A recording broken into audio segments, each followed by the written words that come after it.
Nanti kulo meskipun kiai nom, saya itu penganut fanatik, faham isek. Faham isek itu faham seneng pangeran. Kulo nu didik anak kulo, didik bojo kulo, dek kowe aja geman seneng santri, aja geman seneng pengaruh. Dari segi mereka itu pengaruh kita. Kita seneng mereka atas nama konco ngamal. Nggih konco napa? Ngamal. Kulo nganti sakniki tak latih, kulo sering nak teng Yogya tidak piyambak. Nggih kulo sering anak kulo tak jak piyambak.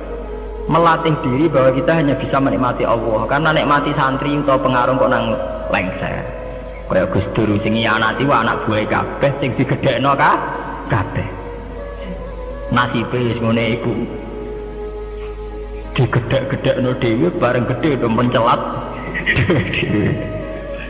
Apa ora lara? Kaya kowe misale duwe santri bareng padha gedhene di pengaruh beda partai. Kiai ini kampanye P3, santri ini kampanye PKB atau walian kiai ini PKB, santri ini akhirnya adu fatwa ilmu ini ramen manfaat orang anut aku ya mari dimenati loro.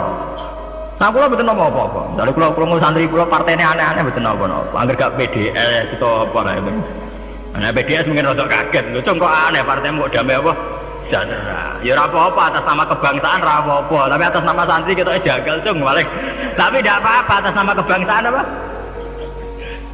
Ayo aja PKB, P3, PAN, PDIP itu kan ya masih lumayan ya itu tidak apa-apa, kamu harus siap karena dalam faham isek ya, sama tak warai ilmu tasawuf dalam faham isek siksa terbesar bagi seorang mukmin itu anzi'a halawata munajati dari pengira teng hadis qudsi anzi'a yen to njabut sapa ingsun Allah halawata munajati ing manise munajat ning ingsun. Jadi abot-abotnya siksa itu kalau kita sudah tidak merasa nyaman, tidak merasa asik munajat mbek pengiran. Sebab itu Rasulullah dawuh, "Dzaqatu amal iman man radiya billahi robba wa bil islami dina." Wong iso ngrasakno manise iman nek wis puas mbek pengiran. Lah puas itu dimulai dari tidak ngeluh dan gampang syukur.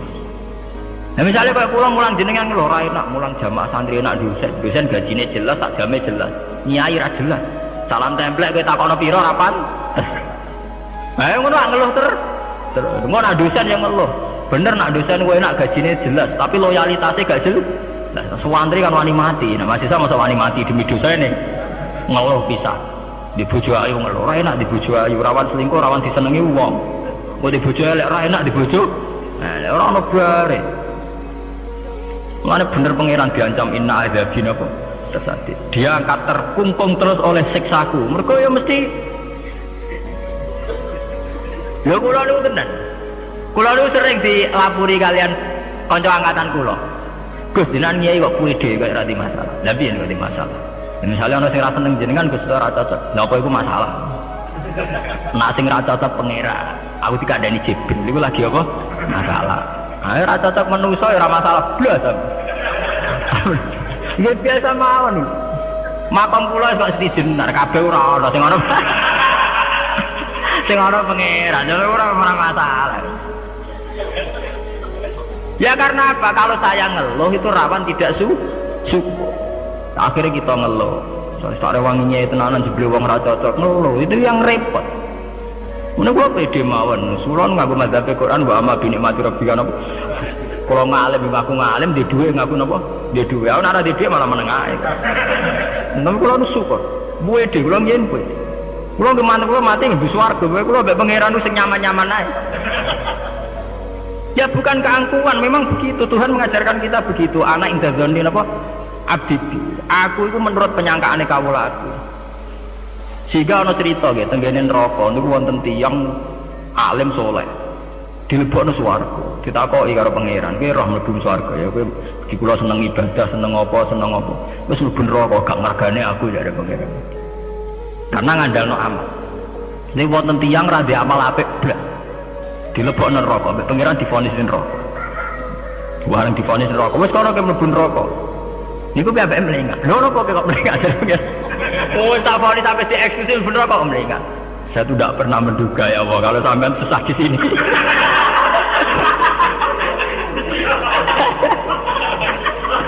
Wong mboten nate terbersit pikiran kula lak jenengan sesadis ini sejahat. Akhirnya pikiran dia wis swarga. Pikiran kula niku. Lha kula nggih, zaman rong pati ngalim lagi ndelalah niku. Seneng kula ngoten. Kula nganti sakniki nggih nggih pede, jare wong cek kiai nang Jawa ora urusan. Kula kiai ning Yogya, ngomponakane sultan barang do ngaji kula ora urusan. Kula pede. Kula ditampani bupati pede cara kula. Bupati lagi pejabat cara pangeran, ngene pejabat cara pangeran ora pede, Pak. Kula riyen ditawari pengurus NU teng Kragan teng Rembang. Mboten nderek pengurus NU, ya jelas aku NU ora usah pengurus. Wis pengurusé pangeran ngajarno ilmune napa? Pangeran. Dalam kitab-kitab begitu tuh banyak sekali cerita betapa pentingnya husnudzon kepada Allah. Sampai itu tadi, ketika harus jelas-jelas ini vonis neraka melengak itu udah kecewa. Kecewa pangeran sing disangka ndak sesadis itu. Ma'adzunnu bika ya Allah ila khairan. Saya itu tidak pernah ngira kalau jenengan akan langsung pangeran di vonis warga. Banyak cerita-cerita secara hadis qudsi begitu. Wonten tiyang sing ngregani posisine pangeran itu rata-rata masuk surga. Termasuk ceritane Kanjeng Nabi, ana rajulun min Bani Israil iku dilebokno swarga mergo wasiat, aku nak mati iku gerus ning bumi. Senak dadi abu sebarno ning laut. Ketika pangeran takok lho kok nganti ngono asal usul iki. Pesangulon sungkan mek jenengan. Mergo ora tau ngamal apik. Lho mek pangeran dilebokno swarga, ora gampang sungkan nganti ngono. Sungkan lho jenengan.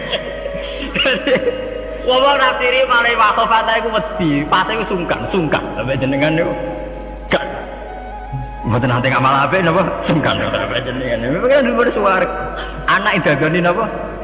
Sampai Abdul bin Mas'ud itu ape mati niku ngomong do nangis muni, kowe ora usah nangis ya aku mesti mlebu swarga. Ketika ditanya kenapa sampean pede begitu, waqat qala rasul la yamutanna ahadukum illa wa huwa yusilu dzanna billah. Aja geman kowe iku mati kecuali dalam keadaan husnudzon mbek pengen. Kita harus yakin kalau dengan Allah itu baik-baik saja. Gunanya apa kita diajari bidina maca bismillahirrahmanirrahim.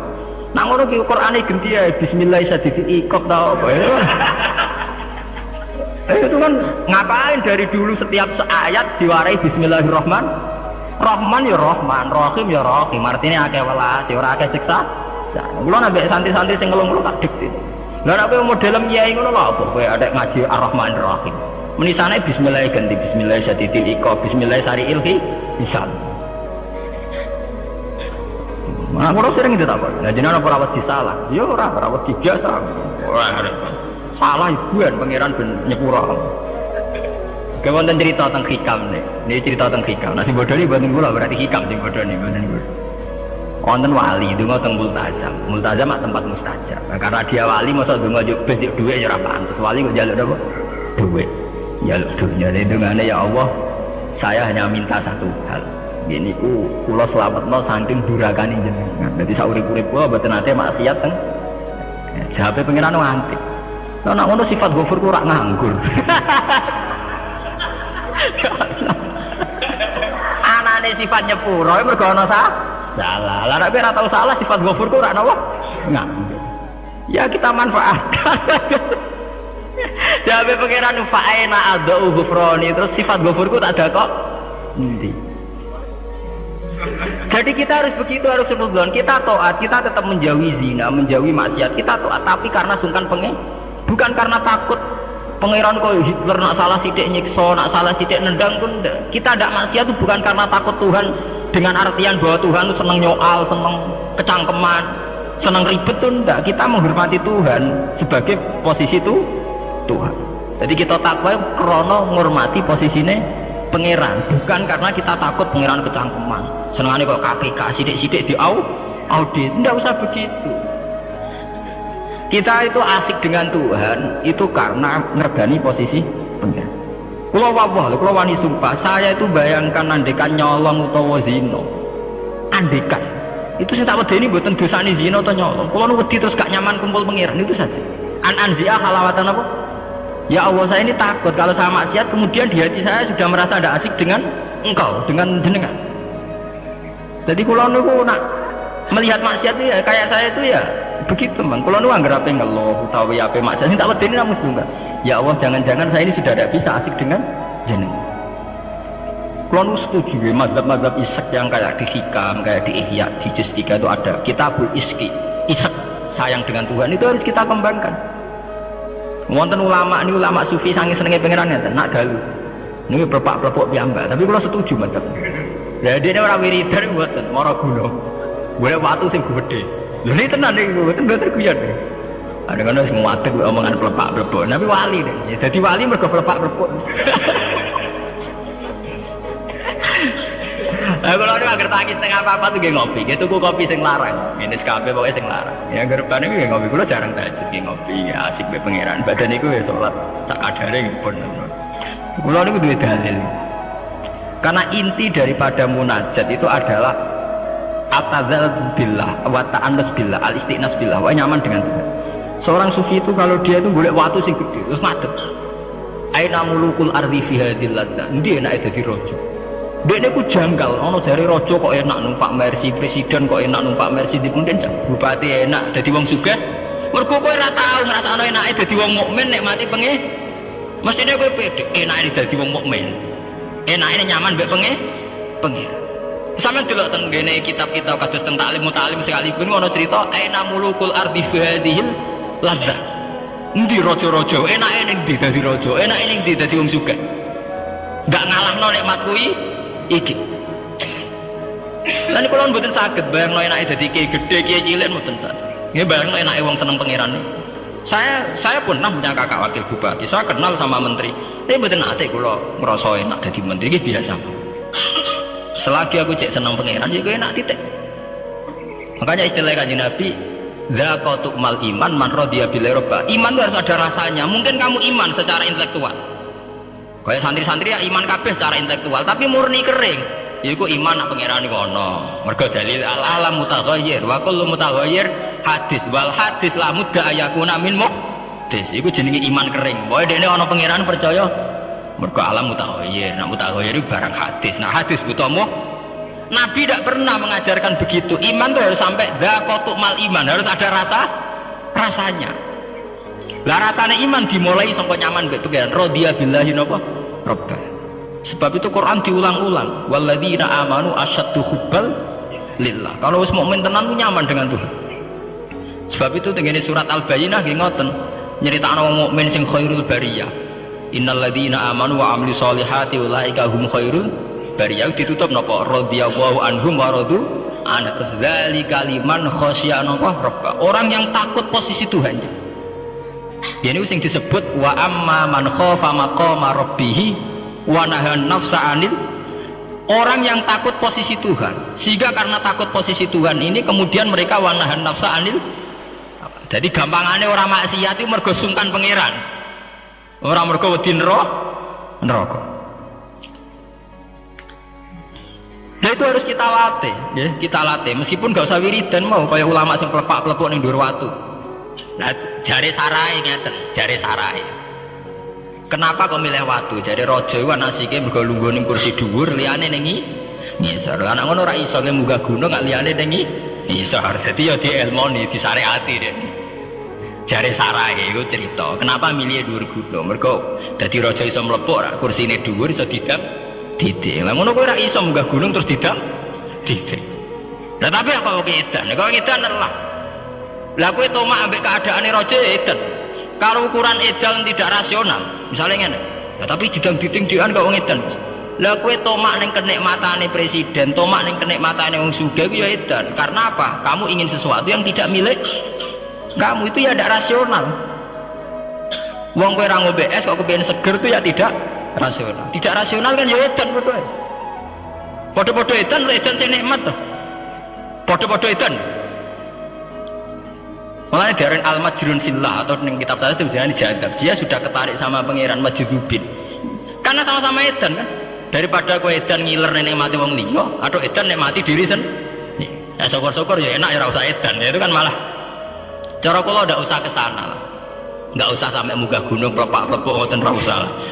Ya cukup misalnya sampai tangi jam 3 ngombe kopi ya nek mati. Ya kayak paham wong tasawuf kan ngoten.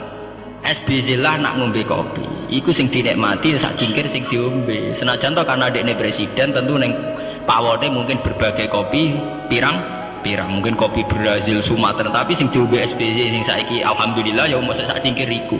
Lah adekne tapi aku duwe beragam kopi jajal Pak campur bareng terus ombe kira-kira rasane piye?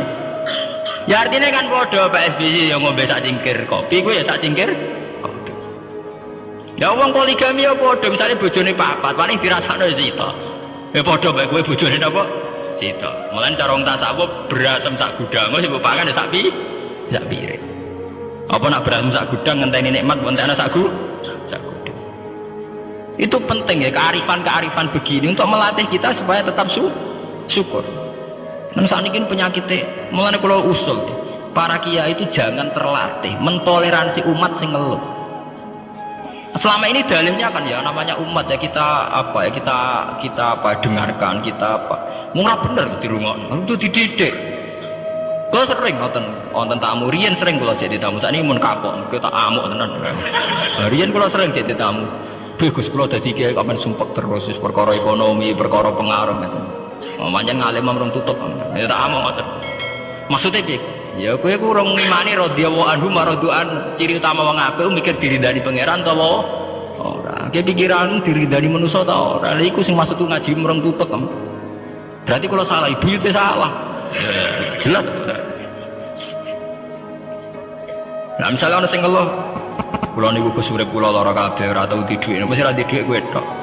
Ora di dhuwit ya pirang. Sebenarnya duit penting di pangeran. Nah, penting pangeran ya wis jadi pangeran wis. Soalnya di duit ya biasa. Ya ra di duit ya golek tapi ra usah ngeluh. Ya biasa saja.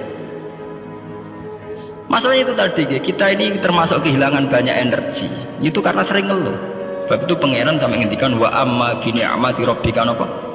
Sampai nak delok teng manakib. Kaya apa mlebu Abdul Qadir. Sampai wonten bab khusus dawuh Abdul Qadir krana wa amma bi nikmati rabbika napa pati sampai ngendikan ana salahul ahwal ana bahrun bila sahil ana narwahilmu nganti plepok nganti pirang lembar ngendikan ana salahul ahwal ana bahrun bila sahil asura Husain al khalas asrotan walau kuntu fi zamanil akhatu biadi Husain al khalas udah ini sempat kepleset saya ngerasa periode aku terus periode aku tak selamat. Oh, cek ra puas, mlebu cek diterusno. Wa ana likul liman min muridi wa muhibbi wa wilayah milki apa aku biyadi kulama asra hayyan wa maita. Wes pokoke sing seneng aku, sing menggendaki aku sampai kiamat, tak kepleset tak tulungi aku. Apa mereka secara real Syekh Abdul Qadir itu begitu ya ndak itu omongane wong isek. Artinya Syekh Abdul Qadir yakin bahwa orang yang senang dia atas nama Allah tentu Allah mesti nulung. Dia berangkat dari satu keyakinan. Kayak kalau ngaji enten pede mawon, kalau ora kuwatir disalahno wong liya mergo metode ngene kurang ini. Paling sing ngomong ngono kan menungso, gak penting. Kecuali nak Jibril ngandani aku, gak ngaji cara pangeran metodene rubah lah katanya. Itu kan karwane nak ngono. Lah nak menungso itu ndak ono bare. Iki bener ceritane Luqman Hakim niku. Luqman Hakim ngandani anake mesti sitok sing paling populer. Jong nek niat ngamal apik ya apik rasa peduli omongane wah. Tapi ya Pak ya jajat ning pasar niku terus dadi cerita populer. Bareng jaran dituntun anake wong tuwa ora ngajar. Enak-enakan numpak anake kon anake kon numpak. Anak ora ngajar bapake kon nuntun anake numpak. Ya saiki dintekno numpak wong lho. Jadi jaran sitok ditumpaki ngono. Jadi terakhir diwalik dituntun wong loro. Wong jaran sitok dituntun. Ya kita akan begitu, nak duwe kiai intelek dari sekuler, itu sekuler ora salah. Nak salah dari kurang wawasan. Ora ada bare itu. Nak kaya Gus Dur dari sekuler bid'ah, nggo di kiai ini kiai klunak-klunuk khusuk dari kurang napa? Wawasan. Ora ana bare. Lah saiki kombinasi ora gelem. Mergo padha kepengin kuasaan. Dadine khawarit ora oleh. Ini harus kita latih. Yang penting kita begini bukan karena hitung-hitungan politik, tidak. Memang dari dulu Tuhan gubedeng, sampai wong ngeluh itu gubedeng. Ya disebut sampai wayatul insanu bisyarri du'aahu bil khair. Senengane muni ngono. Sakniki mboten saged teng putih-putih repot gak ada anak cilik. Jadi sama ada anak jo anak, sehingga anak cilik dianggap problem. Engko nek dipateni ngiyah-ngiyah. Geneman mbok sing apik. Mbok nek ora usah kowe ngomong ngene. Sakniki ben saged tidak Gus fokus ngrumata anak Gus ben dadi capek. Apa susahe sih di bahasa Islami sithik. Diajari Quran, lho kula wonten, kula anggere diundang kanca kula iso teko. Wah aku di anak cilik, senengane nak dolanan mbek aku. Selesai to? Aku di anak cilik, senengane dolanan mbek aku. Lah aku ya seneng dolanan. Selesai to? Senengane kok ngeluh, mau di anak cah cilik repot kok nguyah kok ngising. Lah kok ora iso nguyah, ora iso ngising. Wong sing apik dadi manusa napa? Sing mulai ngaji ini untuk pray ngeluh napa wa amma bi nikmati rabbika napa mau cerita sing asik-asik kan kaya kula nyai mulai teng mriki kan saya ora tau lah kula ngeluh pede mawon damai mawon kula ora urusan wong komentar piye ora urusan gunane wong alim ya percaya pangeran niku paham nggih sampai disebut ya masalah ini masalah penyakit mana kalau bulan-bulan ini sudah menjadi penyakit kita gampang napa ngeluh innal insana khuliqa halu'a idza massahu syarru napa jazua wa idza massahul khairu napa manu'an niku illal musol. Artinya kalau kita sudah berani sholat kudu ora de mental jazua, kudu ora de mental gampang sepede mawon misal sampean ngiyai ra ngalim lah sepede mpun ngandel kula lha kowe ra ngalim kok pede apa rahmati Allah kanggo ngalim tok wis jawab kok sing pede ora ana ning gone swarga sing mlebu wong alim tok ora ana sing mlebu sing dirahmati Allah. Allah itu hebat ngrahmati aku ya iso wong alim ya iso. Berarti pokoke pede. Paham nggih? Wong alim nggih terus ning ben diterusno napa? Wa kana insanu ajula. Lan ana sapa manusa iku ajulan niku akeh kesusune.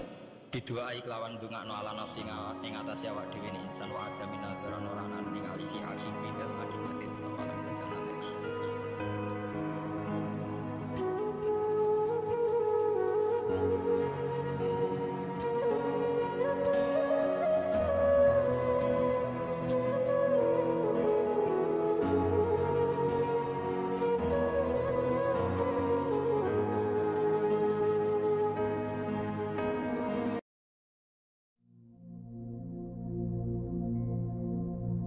Bismillahirrahmanirrahim.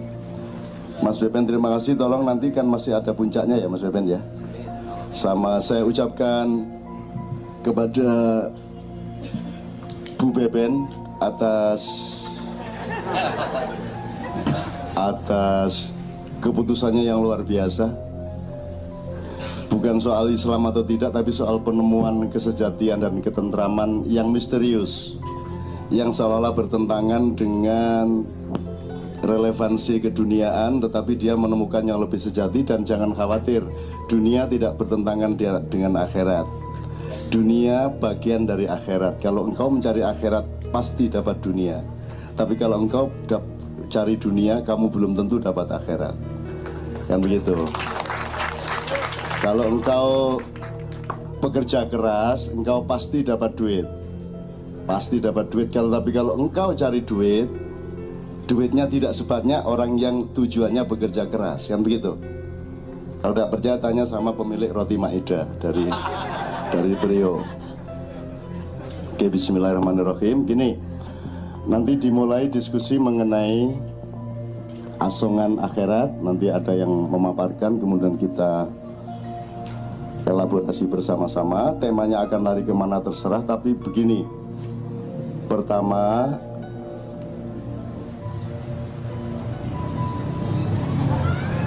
hati-hati kalau berpikir ya. Kan Anda ngelihat angkot berpikir, ngelihat duren sawit berpikir, gitu. Ngelihat Batu Raja, Ogan Komering Hilir berpikir. Jadi tidak pernah tidak berpikir. Maka hati-hati berpikir, karena kalau Anda berpikir dia mungkin akan menjadi ucapan. Jadi setelah pikiran dia menjadi ucapan. Maka tingkatkan kehati-hatiannya di dalam mengucapkan sesuatu, karena ucapan itu akan bisa menjadi tindakan atau perbuatan. Maka Anda harus meningkatkan lagi keputusan untuk bertindak sesuatu, karena tindakan itu akan menjadi kebiasaan hidup Anda. Kemudian tingkatkan lagi sampai ke tingkat 4. Tindakan hidup Anda ini karena sudah menjadi kebiasaan, maka lama-lama dia menjadi karakter hidupmu, menjadi karakter pribadimu. sudah menjadi baku, sudah menjadi monumen.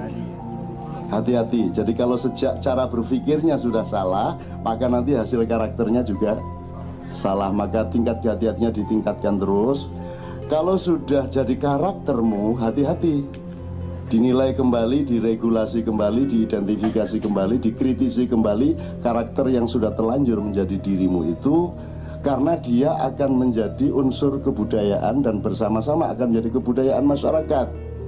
Dan kalau kebudayaan masyarakat dibiarkan tanpa kritik atas dirinya sendiri, maka dalam jangka waktu tertentu, waktu akan mengambil keputusan bahwa kebudayaan itu akan menjadi peradaban. Kalau sudah jadi peradaban, Anda tidak bisa merubahnya lagi. Demikianlah Indonesia dengan korupsinya, Indonesia dengan kecurangannya, Indonesia dengan kedengkiannya, tidak bisa dirubah lagi. Maka pisahkan dirimu dari Indonesia yang itu. Temukan dirimu. Temukan dirimu. Kamu regulasi lagi. Kamu teliti lagi benihmu, kesejatianmu. Kemudian kalau kamu mulai berhati-hati lagi mikirnya, karena sehat tidak sehat ditentukan oleh bener nggak kamu mikirnya. Misalnya kamu ngelihat kasus korupsi, kalau di sinimu tidak benar kamu ngitungnya, mikirnya, maka dia akan menjadi susunan saraf yang nyerimpeti hidupmu. Jadi ketidakbenaran berpikir itu akan membuat destruksi dan disorganisasi dari saluran dan struktur sel-sel maupun urat-urat saraf-saraf dari otakmu.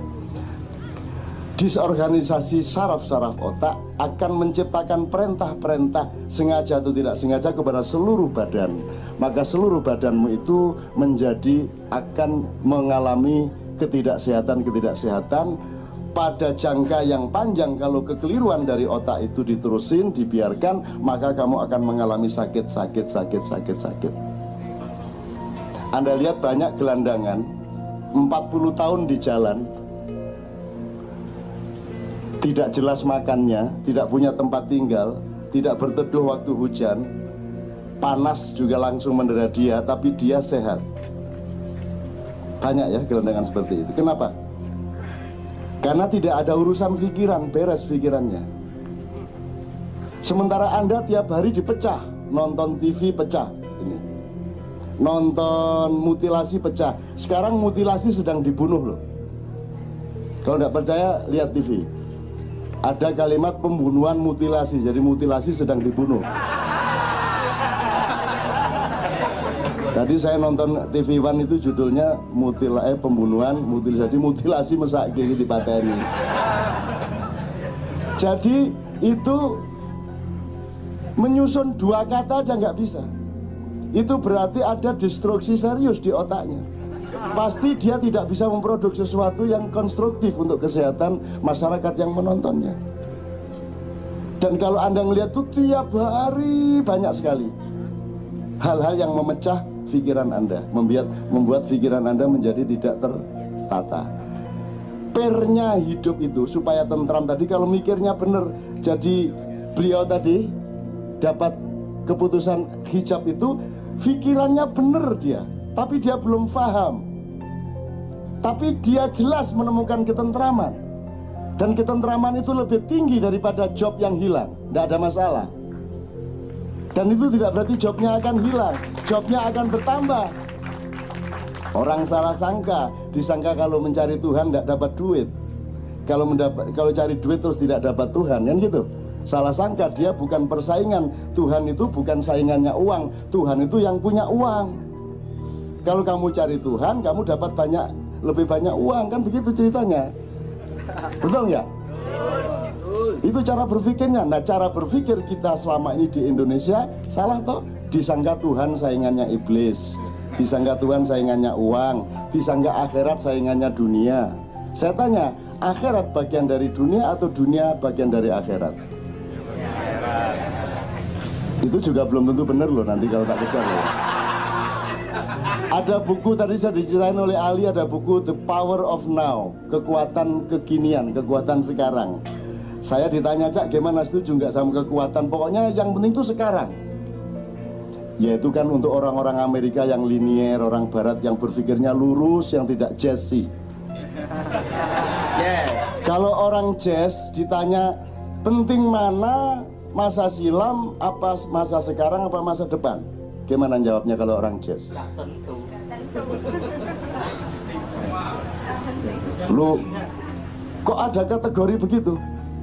Uang suku kata yang barusan saya ucapkan dia sudah bukan sekarang kok, dia sudah menjadi masa silam kok. Sekarang sesungguhnya tidak pernah ada kok. Begitu saya lakukan dia langsung menjadi masa silam kok. Tinggal satuannya menit, apa detik, apa sekon, apa lebih kecil dari itu, semua menjadi masa silam. Jadi kalau orang mengerti jazz, tidak akan punya rumusan sekarang atau kemarin atau besok. Kalau memang harus menjawab gini, ya sudahlah yang kemarin aku sekarangkan. Betul enggak? Seluruh masa depan aku kinikan. Bisa enggak? Aku tanya, Bung Karno itu sekarang apa dulu? Nah, tergantung keputusanmu. Sekarang kan Bung Karno. Aku tanya, Muhammad itu dulu atau sekarang? Nah, kalau kamu menganggap Muhammad kemarin, dia sudah nggak usah Muhammad, nggak usah Islam. Karena Muhammad itu sekarang banget. Kapanpun sekarang berlangsung, dia di situ. Kapanpun sekarang itu, apakah sekarang itu besok atau tadi atau kemarin, dia tetap di situ, kan gitu. Jadi itu tergantung cara berpikir Anda. Jadi Anda tinggal pilih. Kalau mau tentrem, pikirannya ramping, ya, jangan peduli sama macam-macam urusan negara. Pokoknya ngurusin itu doang. Yang paling selamat adalah orang yang kita sebut gila. Dia sudah jelas urutannya gini, udah beres, tidak ada masalah, sehat walafiat badannya. Tapi kalau Anda kan tiap hari, lu gini belok, gini nekuk, gini jongkir, tidak karu-karuan pikirannya, maka muncul stres, muncul pusing kepala, muncul perut sakit, muncul stroke, muncul daya tahan tubuh berkurang. Karena perintah dari sini tidak utuh. Jadi pernya hidup adalah berpikir yang benar. Anda harus benar mikir apa saja. Bahwa tidak bisa melaksanakan tidak masalah, tapi sudah benar di sini. Anda tidak bisa menjatuhkan presiden, tidak masalah, tapi Anda tahu presiden salah atau benar secara tepat di dalam otak Anda, gitu loh. Gitu ya. Kalau di situ saja tidak tepat, itu nanti akan menciptakan sakit-sakit. Jadi anak kayak mobil tanpa pir. Pirnya hidup adalah kesehatan berpikir, bukan hati. Hati itu tidak ada urusan, dia diem aja lah kamu. Hati itu tugasnya cuma satu, bertapa. Orang bodoh adalah yang hatinya kesana kemari, ngelirik rono, ngelirik rene, ngelirik rono, pegatan meneh, dilungkas rabi meneh, Iwan. Kayak saya itu loh, rabis itu ikut dok. Itu loh. Itu teman sekalian ya. Jadi ini soal berpikir ini tolong nanti. Itu sejak di pikiranmu kok korupsinya itu. Iya enggak, Ben? Sejak di pikiranmu, mutilasi. Emang apa yang tidak dimutilasi di Indonesia? Kamu pikir SBY jadi presiden itu benar-benar dia presiden dalam pikirannya? Benar? Presiden itu definisinya adalah di dalam dirinya penuh kepentingan rakyat. Kepentingan dirinya hampir tidak ada. Betul enggak? Itu definisi presiden. Di dalam dirinya penuh rakyat dan Allah dan Tuhan. Tuhan dan rakyat menyatu, manunggaling kawula lan Gusti. Di dalam dirinya tidak ada dirinya. Di dalam dirinya hanya ada rakyat dan Tuhannya. Dan dia tidak akan menyakiti rakyatnya karena Tuhannya akan marah. Dia tidak akan khianat sama Tuhannya karena rakyatnya akan sengsara. Aku tanya, siapakah yang ada di dalam diri presidenmu? Keluargane, partene, kan begitu. Ketika Anas membuat fakta integritas. Kepada siapa dia berintegritas? Kepada partainya kan? Seharusnya Anas integritasnya kepada siapa? Kepada rakyat, bukan kepada partai. Partai itu alat untuk mengabdi kepada rakyat. Kesetiaanmu bukan kesetiaan kepada partai. Begitu kamu jadi presiden, kamu tidak boleh punya fungsi apapun di partaimu. Ketua Dewan Pembina nggak boleh. Kamu konsentrasi jadi buruhnya rakyat. Nah ini saya bukan ngecam presiden, saya menunjukkan pikirannya nggak bener. Kan begitu. Kalau pikirannya nggak bener, produknya seperti itu kan tadi saya bilang. Hati-hati berpikir karena pikiranmu akan jadi ucapan. Hati-hati mengucapkan sesuatu karena ucapanmu akan jadi tindakan. Hati-hati bertindak karena tindakanmu akan jadi kebiasaan. Hati-hati dengan kebiasaan tindakanmu karena dia akan menjadi kebudayaan. Dan kalau kebudayaanmu itu terlanjur keliru sejak dari pikiranmu, kamu biarkan dalam waktu yang terlalu lama, maka dia menjadi peradaban. Ibaratnya watu wis dadi akik, wis angel iku akik iku diapa-apakno. Gitu loh rek. Ya, kalau 2014 tidak ada perubahan apa-apa yang mendasar, maka korupsi sudah menjadi peradaban Indonesia. Dan jangan ngomong kamu anti korupsi. Jangan percaya kepada siapapun yang bilang saya anti korupsi. PKS bilang kami selalu anti korupsi. Demokrat bilang kami selalu anti korupsi. Ngono toh? Saya sebagai orang tua bilang ojo percaya. Jangan percaya. Yang mereka tidak suka adalah korupsi tapi ketahuan.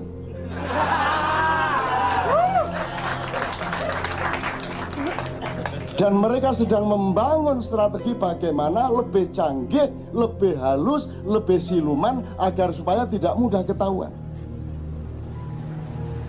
Jadi jangan percaya kalau ada anti korupsi. Ngaku saja semua seneng korupsi. Ngaku aja, seluruh Indonesia. Kecuali saya. Gimana aku, ini ngarepe Gusti Allah ini. Terus Gusti Allah ngenyek, dapurmu sing kok colong apa nun?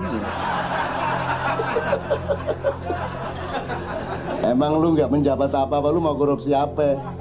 Gitu. Tapi kan keberanian aku untuk tidak berada di tempat yang aku bisa korupsi kan lumayan.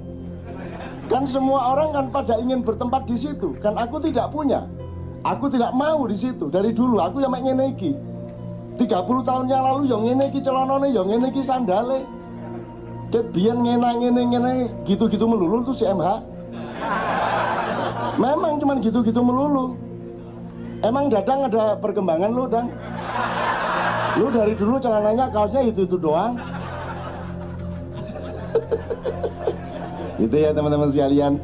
Saya tidak ngomong negara, saya ngomong hati-hati berpikir. Pastikan bahwa pikiranmu itu benar. Kalau ada yang nyerimpet, cepat diurai. Kalau ada kotoran, cepat di vacuum cleaner. Ya, cepat. Sebab itu yang menentukan kesehatan Anda. Kenapa orang jazz sehat? Karena dia tidak terikat oleh kekakuan-kekakuan. Kenapa suami istri jazz bergaulannya kayak gitu tadi? Karena mereka bukan hanya pemain jazz, mereka hidup jazz. Cara bersuami istrinya jazz, nggak tahu bentuknya di ranjang saya nggak tahu. Mesti sangat jazz. Pencolotan mumbul-mumbul.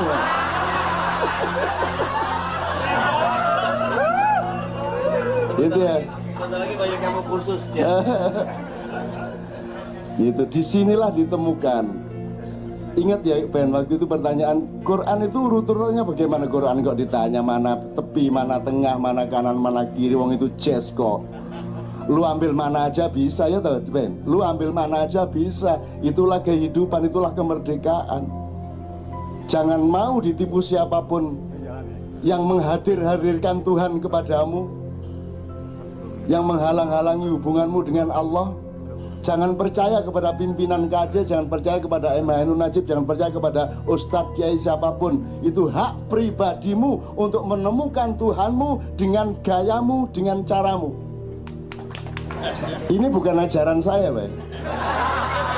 Ini menunjukkan kepada Anda harus menghitung ulang kebenaran-kebenaran yang Anda kenal. Kadang-kadang yang Anda kenali sebagai agama itu tafsir agama, norma yang ditafsirkan, bukan agama. Agamanya itu ketela, yang Anda kenal itu adalah geduk. Geduk bukan tela. Yang Anda kenal itu mebel, meja, kursi, bukan pohon. Kamu harus temukan pohonnya supaya kamu bisa paham bahwa pohon itu bisa menjadi kursi, bisa menjadi meja. Enggak, sekarang ustadz-ustadz datang memperkenalkan geduk sebagai ketela, memperkenalkan kursi sebagai pohon. Jadi Allah didegradasikan, Allah direduksi, Allah dimutilasi. Maka terjadilah pembunuhan terhadap mutilasi di TV One. Saya kira besok pagi masih ada itu. Pembunuhan mutilasi. Terus nek lu durung takon mutilasi ku arek endi ya?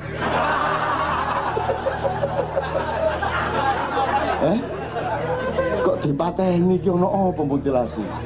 Salah apa iki? Nyenengna aku ndelok dunia tambah goblok. Nyenengna ya Allah. Ya Allah, lindungilah aku dari kebodohan dunia dan tetap cerahkanlah pikiranku untuk mengetahui itu dan menerima itu sebagai sesuatu yang menyegarkan. Jangan sampai kebodohan dan apapun saja itu menghancurkan pikiranku, karena Engkau selalu berkata, ya Allah, afala ta'qilun, afala tatafakkarun. Engkau tidak pernah menantang kepadaku, afala tas'urun.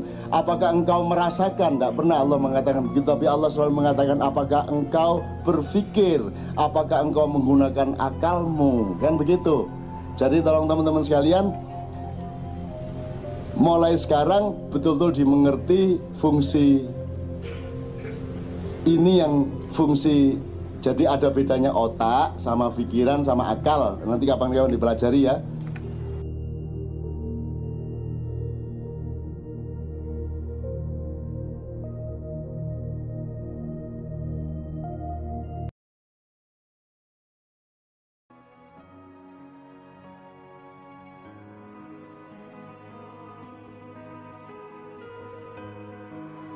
Bismillahirrahmanirrahim. Assalamualaikum warahmatullahi wabarakatuh. Ini saran dan nasihat dari Leonardo da Vinci. Nah, katanya Leonardo da Vinci, telah lama aku perhatikan, ternyata orang-orang sukses itu jarang yang hanya duduk dan pasrah atas apa yang terjadi pada diri mereka. Mereka keluar dan mengalami banyak hal. Jadi ini dalil untuk jangan males. Banyak yang tanya ke saya, Pak, caranya biar tidak males itu gimana? Ya jangan males. Tidak ada caranya, pokoknya jangan males saja. Kalau kamu merasa, wah saya ini males, ya sudah, bangkitlah. Paksa dirimu untuk bangkit, cuma itu. Dan biasakan untuk beraktivitas, cuma itu. Karena manusia itu hidup dengan apa yang dia biasakan. Kalau kamu biasa santai-santai, kongko-kongko, enak-enakan, tidak ngapa-ngapain, ya kamu akan terbiasa dengan itu. Maka satu-satunya jalan keluar dari zonamu, aktiflah. Jadi kuncinya itu. Katanya Leonardo kan, saya sudah cek sendiri, semua orang sukses itu tidak ada yang dengan diam dan pasrah. Sukses di bidang apapun, sukses di bidang apapun. Tapi saya suksesnya ingin di bidang sufi ya Pak, yang pasrah, rela misalnya. Loh, kok anggap sufi-sufi itu terus diam saja? Tidak. Mereka mengejar anugerahnya, mengejar ridhonya. Oh, mereka justru tidak tidur siang hari, malam hari, isinya ibadah. Tidak ada yang kok males-malesan, itu tidak ada. Jadi kamu cita-citamu apa saja, tidak akan sukses kalau kamu hanya duduk dan pasrah. Tapi sekarang bisa loh Pak, jualan pegang HP sambil duduk-duduk. Iyalah, tapi ya tetap nggak bisa diam saja. Jadi rumus pertama itu, kamu harus aktif. Dan rumus keaktifan itu kalau di Islam kan jangan dibayangkan kayak 1 tambah 1 2. Keaktifan itu upaya kita bergerak. Tidak usah dipikir hasilnya. Kadang-kadang karena mikir hasil ini kan terus kita jadi pesimis. Alah Pak, saya kejar kayak gimana pun ya tidak mungkin kelihatannya kan terus itu. Karena kamu bergantung pada amalmu, bergantung pada tindakan. Jangan, bergantungnya pada Allah. Kamu bekerja, kamu beraktivitas, kamu bertindak, itu ya karena sunatullahmu sebagai manusia. Hasilnya apa itu urusannya Allah, tidak usah kamu pikir. Jadi jangan salah identifikasi. Tugasmu cuma bergerak. Sering saya ilustrasikan ceritanya Nabi Ismail dan ibunya itu loh. Ketika Nabi Ismail bayi ditinggal berdua di Mekah, susah nyari air, lari-lari Safa Marwa bolak-balik 7 kali. Akhirnya dapat air dari kakinya Ismail yang menjejak tanah. Mbok ya dia jejak sejak tadi biar segera keluar. Loh, itu rahasianya Allah. Cara kerjanya memang begitu.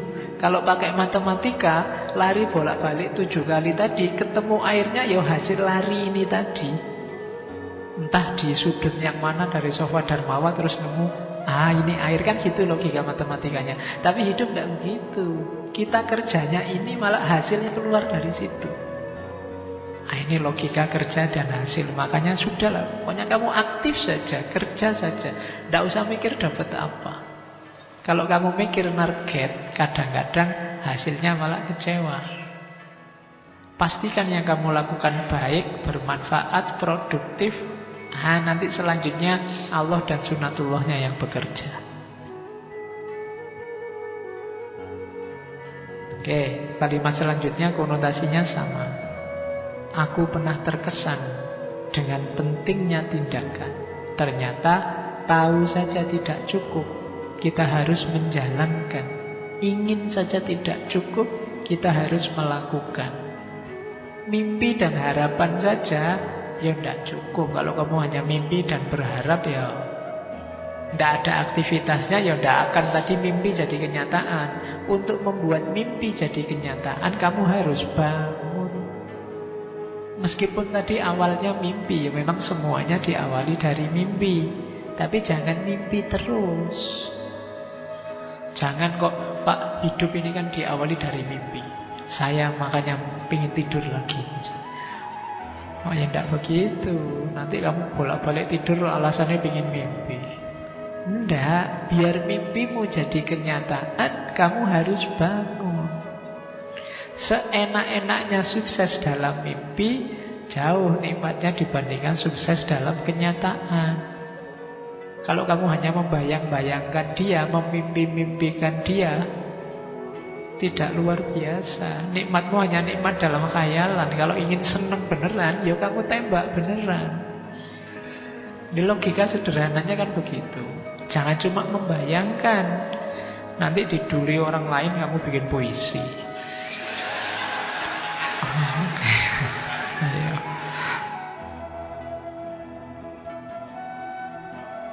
Oke ya, terus ini analogi dari Leonardo da Vinci. Besi berkarat karena tidak dipakai. Air yang diam akan kehilangan kejernihannya, dan dalam suhu rendah dia akan beku.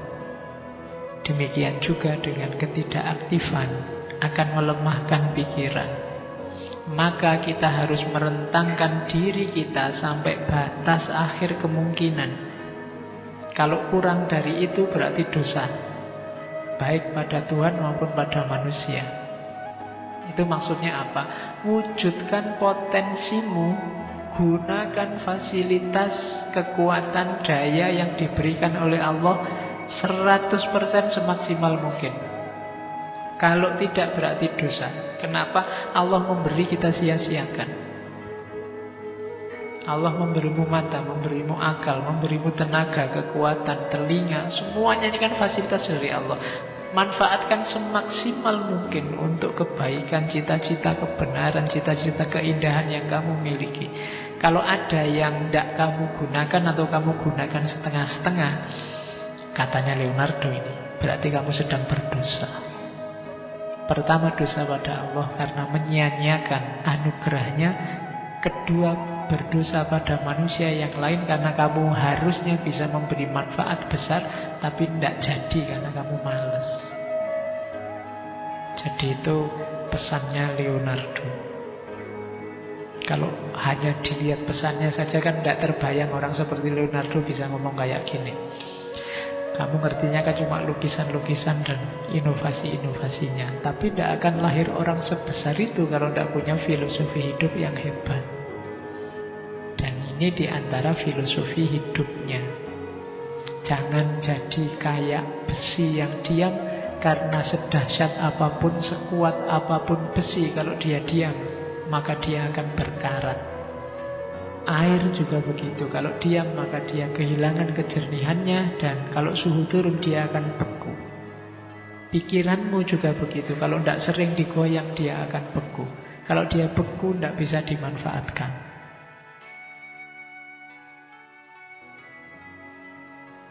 Oke, terus as you cannot do what you want what you can do. Kalau engkau tidak bisa melakukan apa yang engkau inginkan, maka inginkanlah apa yang bisa engkau lakukan. Jadi ya mimpilah, berharaplah, cuma yang terukur, yang bisa engkau lakukan. God sell us all things at the price of labor. Tuhan itu memberikan pada kita segala sesuatu, tapi ada harganya. Harganya apa? Labor, kerja. Kalau kamu ingin dapat sesuatu, kalau kamu ingin menghasilkan sesuatu, mewujudkan sesuatu, akan diberikan oleh Tuhan, tapi tebuslah itu. Ada harganya. Harganya apa? Kerja. Jadi kerja itu harganya. Jangan diam. Makanya kalau dalam Al-Quran, Innallaha la yughayyiru ma biqaumin hatta yughayyiru ma bi anfusihim. Jadi perhatikan kalimatnya, Innallaha la yughayyiru. Berarti yang merubah tetap Allah, bukan kita.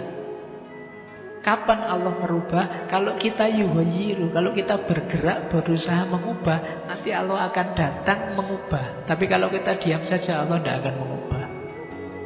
Jadi perubahan terjadi karena anugerah Allah.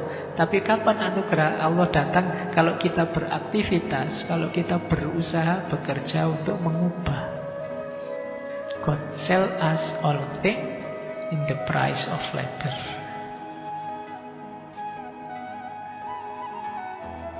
Oke, terus nah, kalau ini agak spiritual.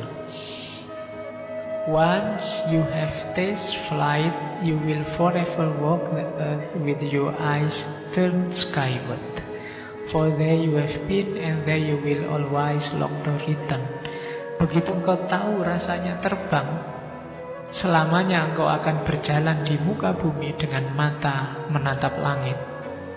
Karena engkau pernah di sana, dan kesanalah engkau akan selalu rindu untuk kembali. Ini dimensi spiritual, dimensi rohaniah manusia.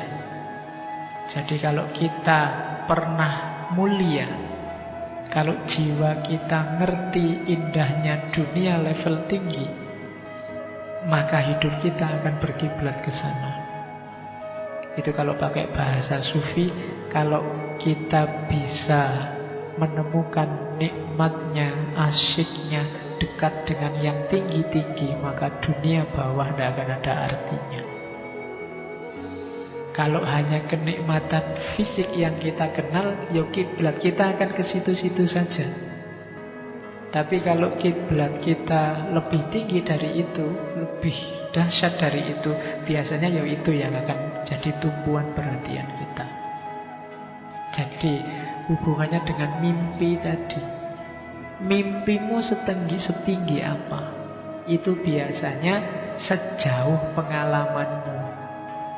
Anak kecil yang belum mengalami apa-apa, mimpinya mungkin hal yang rendah. pingin punya mesin yang bisa mengeluarkan permen terus misalnya, pingin punya itu kan karena dunianya itu. Coba lihat Doraemon, bisa keluar mesin macam-macam, tapi kan yang diminta yang sesuai kebutuhan anak kecil sebesar Doraemon. Coba kalau kamu yang punya Doraemon, wah, bahaya. Yang kamu minta mesti yang aneh-aneh. Kenapa bisa beda? Level dunia yang pernah kamu alami, dunia idealmu hanya selevel itu. Kalau kamu ngerti dunia level sangat tinggi, kalau itu kan skywalk, dunia atas. Kalau dalam dunia sufi mungkin ya, kalau kamu ngerti indahnya dunia dekat dengan Allah, mungkin mesinnya Doraemon kamu minta, aku minta alat yang bisa dekat sama Allah terus. Tapi kan tidak mungkin begitu. Karena yang punya Doraemon anak kecil, yang diminta level anak SD. Meskipun harusnya Doraemon sudah punya cucu, karena dia umurnya kan, Nobita itu mulai zaman saya kecil, dia sudah kecil. Apalagi sekarang. Kayak jadi mimpinya orang biasanya sejauh pengalamannya dia. Kalau dia mengalami dunia level tinggi, maka itu yang akan dia kejar. Tapi kalau hanya dunia level rendah yang pernah dia alami, ya mimpinya tidak akan jauh-jauh dari itu. Itu kayak ceritanya Khalil Gibran tentang perdebatan antara pohon kelapa dan rumput. Jadi satu ketika rumput ini mengejek pohon kelapa, ngapain kamu tinggi-tinggi? Kalau ada angin besar kamu akan roboh, patah, jatuh. Mbok kayak aku ini, di bawah saja enak. Ada angin, ada gempa, ada aman, aku tidak roboh-roboh. Aku cuma kucil terus lentur. Tapi katanya pohon kelapa, enggak, kamu di bawah ya, yang bisa kamu lihat hanya dunia kecil sekelilingmu saja. Meskipun resikonya ya juga kecil. Aku tinggi, resikoku besar, tapi aku bisa melihat dunia lebih luas dibandingkan dirimu. Ya memang beresiko, mungkin ada angin, ada gempa, ada apa, aku akan roboh, mati. Tapi aku sudah tahu dunia yang lebih luas dan lebih indah. Sementara engkau mungkin umurmu panjang, tapi ngertimu hanya itu-itu saja. Nah itu kamu cari di buku-bukunya Khalil Gibran ada.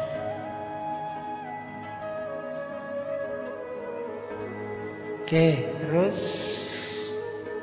nah ini kamu ingat-ingat ya, tipuan paling besar yang dialami oleh manusia itu bukan karena ditipu orang lain, tapi karena ditipu oleh pandangannya sendiri. Banyak orang yang tertipu, terjebak oleh pandangannya sendiri. Biasanya kecenderungannya orang itu kalau merasa menemukan kebenaran, merasa cocok dengan satu pandangan, terus dia berhenti di situ. Tidak sadar bahwa pandangan kebenaran yang dia temukan itu ada konteksnya, ada ruangnya, ada waktunya. Mungkin tidak selamanya benar atau tidak di semua tempat benar. Tapi banyak orang yang menganggap pandangannya selalu benar kapanpun dan dimanapun. Akhirnya apa? Dia tertipu oleh pandangannya sendiri.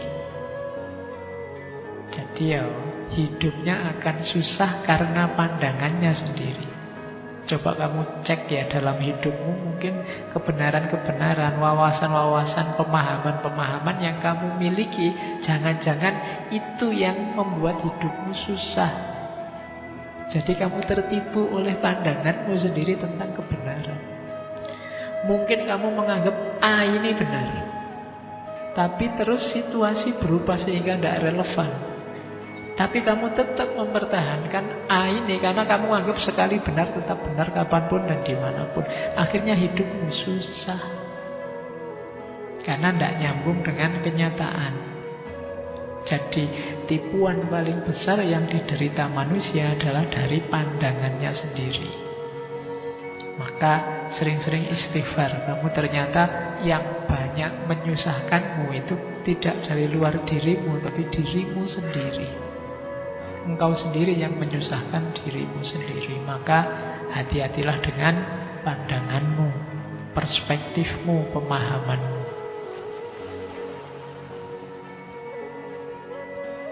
Terus pengalaman adalah penuntun terbaik dibandingkan kata orang. Secanggih apapun kata orang, dia akan kalah oleh pengalaman. Puluhan orang bilang warung di situ ndak enak. Begitu kamu ke sana, lah kok enak? Yang kamu percaya kan pengalamanmu dan bukan kata-kata banyak orang tadi. Ilustrasinya begitu. Jadi pengalaman adalah penuntun terbaik dibandingkan kata orang. Wisdom is the daughter of experience. Kebijaksanaan adalah anak dari pengalaman. Tidak usah tanya bapaknya siapa. Ya bapaknya ya dirimu, yang punya akal pikiran dan pengalaman. Anaknya namanya kebijaksanaan. Oke, baik. Saya akhiri sekian kajian malam hari ini. Kurang lebihnya mohon maaf. Wallahul muwafiq, wallahu a'lam bissawab. Wassalamualaikum warahmatullahi wabarakatuh.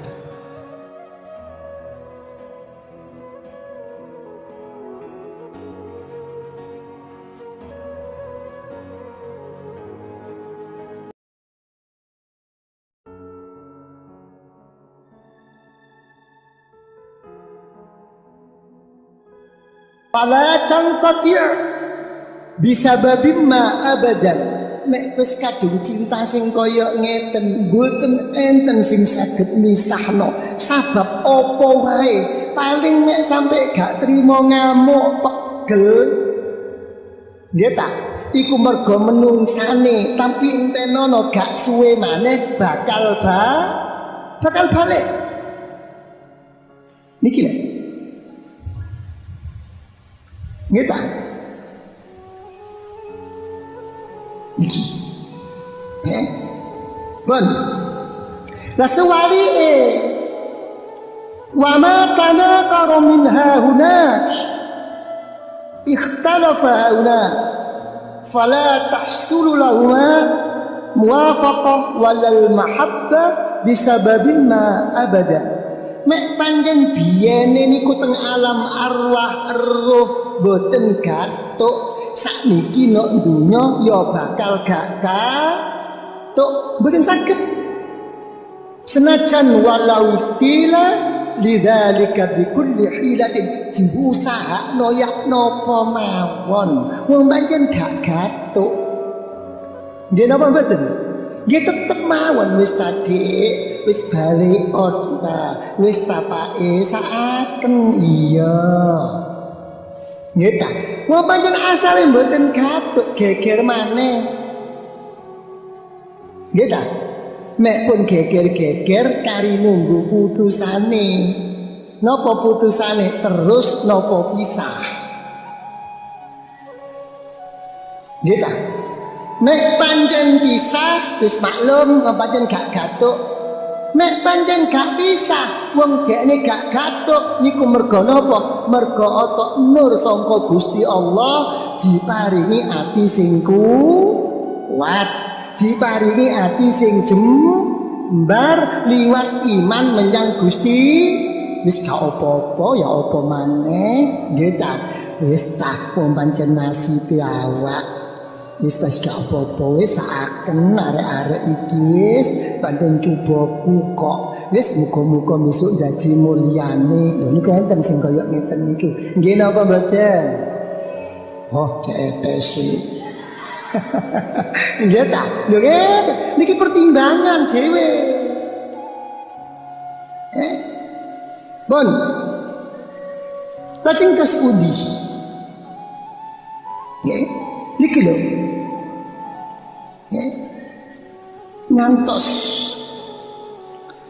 panjenenganipun Al-Imam At-Tabrani fil Awsat an Sayyidina Ali bin Abi Thalib radhiyallahu anhu dawuhaken dhateng dawuhipun Rasulullah sallallahu alaihi wa alihi wasallam al-arwah junudun mujannadah taltaki fatatasham fil hawa. Nggih roh niku nggih diibaratno kaya para jurit teng pundi mawon. Nggih ta? Tapi nek pancen niki jodone, nggih ta? roh sing mubeng-mubeng kaya ngeten niku mungkin padha ambon-ambonan iki. Nggih ta? Padha mambu cocok ya. Anu ya empun tak kari dinten lak jodone. Nggih ta? Ya pun ngeten niku panjenengan empun. Nggih ta?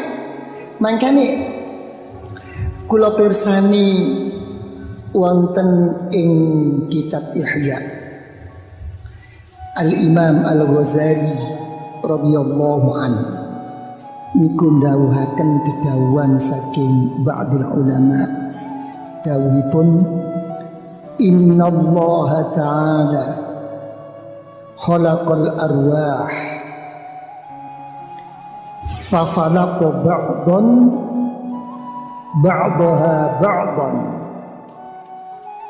wa atafaha hawla al-'arsh فأي روحين من فلقتين تعارف هناك فالتقيا تواصلا في الدنيا. Dawuhipun wekdal Allah ndadekno ruh barang pun ngeten ruh niku dipisah-pisah utawi dikelompok-kelompokno barang pun dikelompok-kelompokno dihubungno karo Gusti Allah ngubengi aras nggih.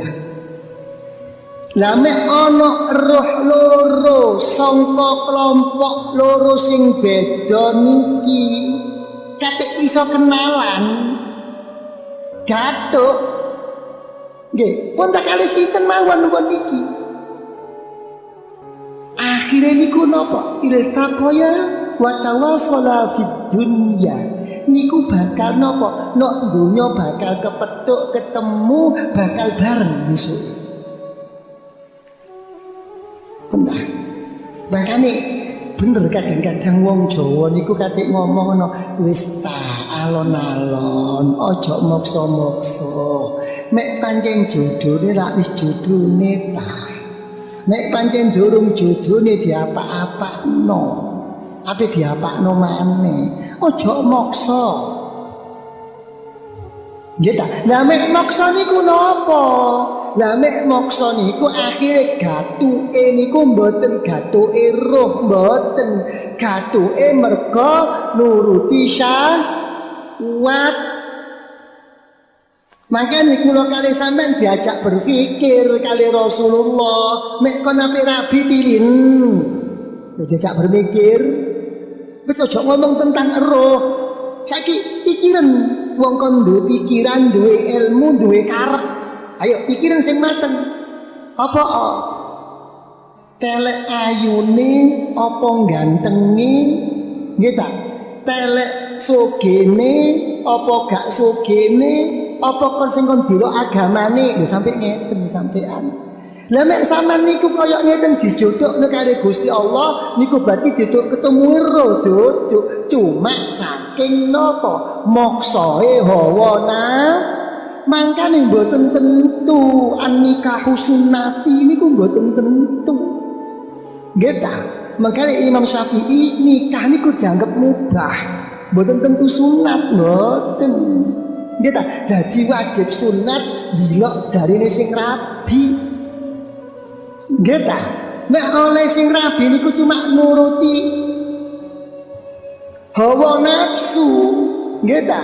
Akhire mboten an-nikahu sunnati, mboten an-nikahu kebelet numpang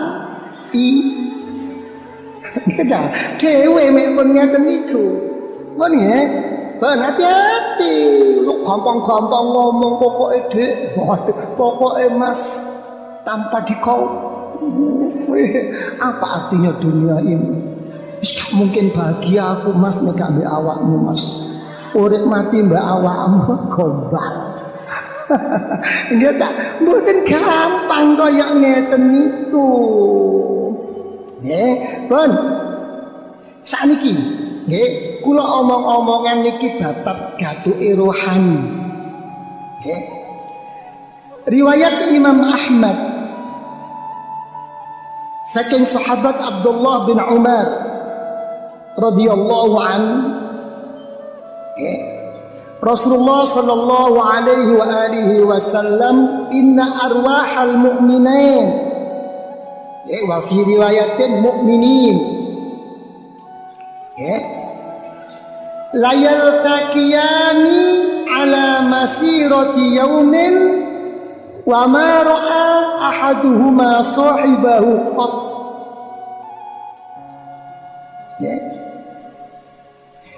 Ruhaniyai wong padha iman mentang Gusti Allah. Kita ngenteni nggih pelakon sedina jarake adohe niku nggih, senajan mboten nate weruh, mboten nate kenal niku, tiba-tiba niku gatuk, ati niku gatuk. Kita mangkane kadang-kadang ono apa niku omong-omongan apa? Cinta pandangan pertama. Gitu. Itu.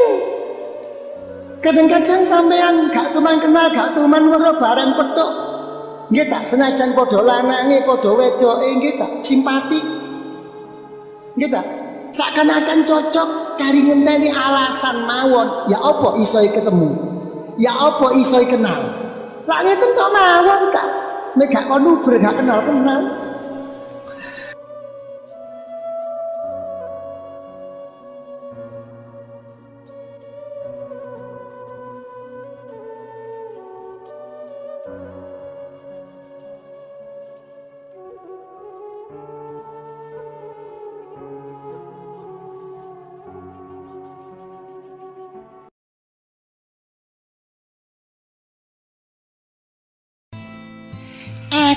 Akeh wong pinter iku.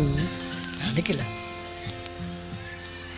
Waktu lungguhno endi wae ngeta sampai lungguh madhep ana ngersanipun Gusti Allah, sing akeh ku nggawa bobote awake dhewe. Pun tak kira-kira. Sampeyan saged kali kula mergo dadi imam sembayang gitu. Barang sampean ngliwati wong akeh, sampean dadi imam ape ngimami, ngrasa sampean mboten ngimami. Kira-kira angel apa mboten? Nen? Sing akeh kula kali sampean ngrasa dadi imam. Kadang-kadang durung berangkat mawon wis ngerasa ngenteni aku masjid iku wong aku kiyaine kok. Lha nggawa bobot. Nggih napa mboten? Lho niki lho. Nggih ta. Gelek kula omongno. Nggih ta. Wong nganggo serban niku sunat napa mboten? Nen? Sunat kanggo wong bodoh mulus sunate, tapi kanggo kiai masih perlu dipertanyakan.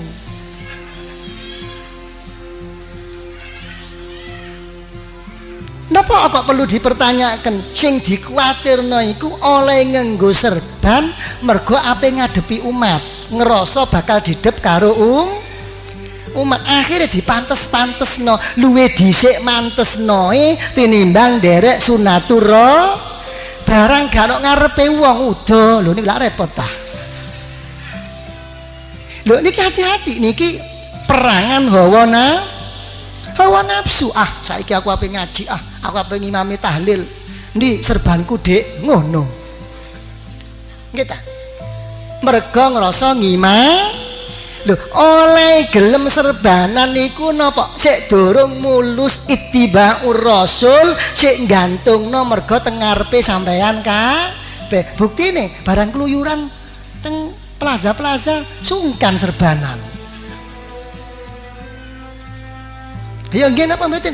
Napa salah to ya? Mboten ngomong babakan salah. Kabeh niku bener, cuma kuwatir mboten pas. Saman milih pundi sih? Kain gak pate apik tapi pas, nganggo wol tapi lodok milih di sampean. Telek larang napa telek anak sing dinggo? Kan? Lha ngeten lah. Lah uang-uang sik ngeten niku napa? Kalah karo uang sing mboten gadah ilmu. Artine napa? Ing dalem kalahe niku napa? Uang bodoh niku sing kathah mboten rewel. Gitu. Tapi nek uang duwe ilmu mboten rewel, luwe bagus tinimbang uang bodoh sing mboten rewel. Cuma ake-ake wamin afatil ilmi, termasuk saking ponco boyo ilmu niku rewel. Kadang-kadang berot. Nggih napa mboten? Mboten para nrimo. Ngomong apa ustaz iko? Ngomong apa kiaiku? Mek tak delok ana kitab iki Kamakola Coca-Cola. Kita dorong-dorong wis mbrontak ilmune niku illa utul jadal. Diperbanding-bandingkan ilmunya seorang penceramah, ilmunya yang disampaikan oleh orang-orang ustadz, gitu, dibandingno karo ilmune dekne gak diterima minangka pitu. Niku kira-kira akeh napa mboten? Cek sampai. Gitu. Niki termasuk napa? Penyakit ilmu. Lah mek empun uang oleh madhep niku mboten nggawa ina, mboten nggawa fakir, mboten nggawa pecah atine, nggawa napa? Nggawa dekne duwe bobot. Uang sing kaya ngene niku napa? Termasuk uang gak duwe tata krama. Mek uang gak duwe tata krama ana ngersanipun Gusti Allah, ojo bakal ojo sampai arep-arep pikantuk ilmu ana ngersanipun Gusti Allah. Apa maneh sing bentuk ilmu ladun, kepingin duwe ilmu ladun nih tapi awake ngrasa duwe ilmu gak dadi. Ayo ngomong. Gitu. Syarate wong niku napa? Kepingin oleh ilmu laduni sangka Gusti Allah, ayo kudu ngakoni awake gak duwe ilmu. Pun milih pindi napa ngeten niku? Kan? Milih kebuka atine. Gitu. Mergo napa tipu dayaning Allah niku sangat luas. Kadang-kadang enten tiyang niku diparingi ilmu tapi gak iso nglakoni. Nggih napa mboten? Kadang-kadang diparingi iso nglakoni tapi gak iso napa? Gak iso diparingi ikhlas. Ayo milih pundi sakniki? Niki lho. Niki. Dadi napa? Uang-uang sing kaya ngeten niku napa? Wis karuan apa? Ati nrimo dhateng Gusti Allah. Jadi cara ringkes napa ingkang kula aturaken niku napa? Kados ingkang sampun kula aturaken kala wau, ayo kudu duwe waktu-waktu dhewe kanggo ngrendano awake dhewe sing khusus madhep dhateng Gusti Allah. Aja ngrasa cukup dhateng urusan sing ketok-ketok wong. Napa malih dirasakno karo wong li? Ya niki hati-hati niki. Mek nderek dawuhipun Al-Imam Syafi'i radhiyallahu an, kullu ma dhahara linnas min ilmin aw amalin fahuwa qalilu jadwan fil akhir. Apa wae ilmumu, perjuanganmu sing kon gembor-gemborno ya apa wae, ojo maneh gak bener sisan. Nek sik ketok uang sik dirasakno wong liya, besok no akhirat gak patek ono manfaate. Gak usah digembar-gemborno niku mboten usah. Duduk mboten sae lelakon kula kali panjenengan. Duduk gak apik perjuangan, wis apik gawane menungsane gak kuat. Mergo lelakon apik niku ndadekno dilem karo wong. Lah dilem karo wong niku mek kula kali sampean niku kenaken niku ndodokno ganjaran sing didhisikno karo Gusti Allah. Besok no akhirat kari kukute. Ayo milih pundi sampean? Nyelengi napa sampean tekno sakniki? Nen? Ayo kula takono sakniki. Kepingin nyelengi napa dintekno sakniki? Kepingin nyelengi. Saestu sampean kepingin nyelengi? Saestu? sampean delok dawuhipun Al Imam Fudail bin Iyad radhiyallahu an dipun dawuhaken nasa enten mawon ya mek wong iku gak luwe pinter nggih ta akyasa min sahirin wa qa'afir riya wong duwe lelakon apa wae mek gak luwe pinter tinimbang tukang sihir kabeh lelakone bakal dadi riya hukume gak diganjar karo Gusti Allah. Napa termasuk ingkang dipun wastani kados tukang sihir niku luwih pinter. Ayo sing cepet malih atine niki. Sampeyan sembayang dilem kali wong liya. Wah, sampeyan kok modele sembayange anu. Cok ngene kae lho. Cepet diwalik. Kadang-kadang mboten sing ngelem GR. Nggih ta? Oh, wong-wong rupane iku ndelok aku iki. Sampeyan lho, aja ngono. Kae lho. Lho ngeten, mek sampean mboten balak-balik ngeten, kukut sampean besok teng akhirat. Nggih ta? Niku napa? Ayo napa sing dadekno amalia kala wau dipun trima dening Gusti Allah.